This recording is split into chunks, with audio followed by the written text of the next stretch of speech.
السلام علیکم ورحمۃ اللہ وبرکاتہ۔ کن لوگوں پہ رشک کیا جا سکتا ہے؟ ہمارے رشک کے پیمانے مختلف ہیں۔ شاید ہمیں کوئی آرام دہ گاڑی پہ بیٹھا ہوا ایسا لگے کہ جس کی زندگی ہمارے لیے قابل رشک ہے، اور ہم اپنے ذہن میں یہ خواہش کرنا شروع کر دیں کہ کاش ہمارے پاس بھی اس طرح کی لمبی چوڑی کمفرٹیبل موٹی سیٹوں والی اور اس طرح لگژریس گاڑی ہمارے پاس ہوتی۔ کسی کے بلند و بالا عمارت کو دیکھ کے، گھر کو دیکھ کے، پیلس کو دیکھ کے ہمارے دل میں یہ رشک پیدا ہوتا ہے کہ شاید کاش ہمارا بھی گھر اس طرح کا ہو۔ کسی لمبے چوڑے کاروباری کو دیکھ کے، ایون کہ سیاستدانوں کو دیکھ کے، اور پھر ملک کے حکمرانوں کو دیکھ کے ہمارا جی چاہتا ہے کہ ان کی زندگی کتنی مثالی ہے، اور ہم یہ خواہش کرتے ہیں کہ کاش ہم بھی اس طرح کے بن جائیں گے۔ ان ساری خواہشوں کی اللہ اور اس کے رسول کی نظروں میں کیا حیثیت ہے؟ اور اللہ کے رسول صلی اللہ علیہ وسلم کیا فرماتے ہیں کہ کون سے دو لوگ قابل رشک ہیں کہ جن پہ رشک کیا جا سکتا ہے، اس خیال کے ساتھ کہ اللہ ہمیں بھی ایسا کر دے، یعنی ان کو آئیڈیلائز کرنا دوسرے لفظوں میں، کہ ہم بھی ان کی طرح کے بن جائیں۔ وہ کون سے لوگ ہیں؟ وہ دولت والے، وہ پیسے والے، وہ مال والے، وہ عہدے والے، وہ لوگوں کو کنٹرول کرنے والے، وہ اونچے مقام پہ بیٹھے ہوئے لوگ نہیں۔ اللہ کے رسول صلی اللہ علیہ وسلم فرماتے ہیں کہ لا حسد الا فی اثنتین رجل آتاہ اللہ القرآن، کہ ایک وہ بندہ کہ جسے اللہ نے قرآن عطا کیا ہے، یعنی وہ صاحب قرآن ہے، قرآن سے تعلق ہے، یاد ہے، دیکھ کے پڑھتا ہے، لیکن قرآن سے تعلق کس طرح کا ہے، اور شغف ایسا ہے کہ وہ قرآن والا بن چکا ہے، اور وہ رات کو کھڑے ہو کے قرآن کی تلاوت کرتا ہے، دن میں قرآن کی تلاوت کرتا ہے، فرمایا وہ قابل رشک ہے۔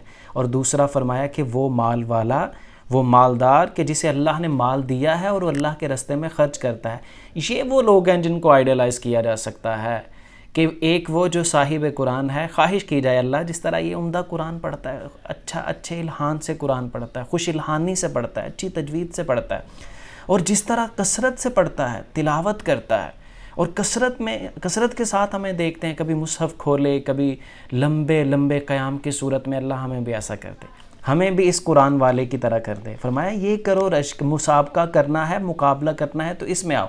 اور دوسرا وہ نہیں کہ مجھے مال ملے تو میں بلند و بالا محلہ تعمیر کر لوں، ایک سونے کے پہاڑ کی خواہش کے بعد دوسری طرف جاؤں، ایک وادی سمیٹنے کے بعد دوسری کی طرف تگودو کر دوں، اور لوگوں کا مال کھاتا چلا جاؤں، اور ایسے نچوڑ کے صدقہ کروں، بے مشکل سے یوں لگے کہ جیسے پیسے میری جیب میں نہیں، میرے دل سے نکل رہے ہیں۔ فرمایا نہیں، مال والا کون؟ وہ مال والا جسے اللہ نے مال دیا ہے اور وہ اللہ کے راستے میں پانی کی طرح بہاتا ہے، خرچ کرتا ہے۔ فرمایا یہ دو قسم کے لوگ قابل رشک ہیں۔ کیا ہم بھی دیکھیں اپنی نیتوں کو کہ ہمارے آئیڈیلز کون ہیں، ہم نے کن لوگوں کو آئیڈیلائز کیا ہوا ہے، کون سا سٹیٹس، کون سا عہدہ مقام، کون سی سچویشن کو ہم نے آئیڈیلائز کیا ہے کہ ہم بھی یہاں پر پہنچیں۔ اگر نہیں تو پھر دنیا کا فائدہ تو انسان کو ملے گا، لیکن اگر وہ یہ گمان کرے کہ اسے آخرت کا فائدہ بھی ملے، تو جب انسان کی نیت ہی دنیاوی منفعت کی ہے تو آخرت کا فائدہ اسے کیسے مل سکتا ہے؟ جیسے ایک خریدار ہی چینی کا ہے تو اسے آٹا کیسے مل سکتا ہے؟ ایک نکلتا ہی کانٹے خریدنے کے لیے ہے تو وہ کیسے تمنا کر سکتا ہے کہ اسے پھول بھی مل جائیں؟ تو نیتیں جس طرح کی ہوں گی ثمر ویسا ہوگا۔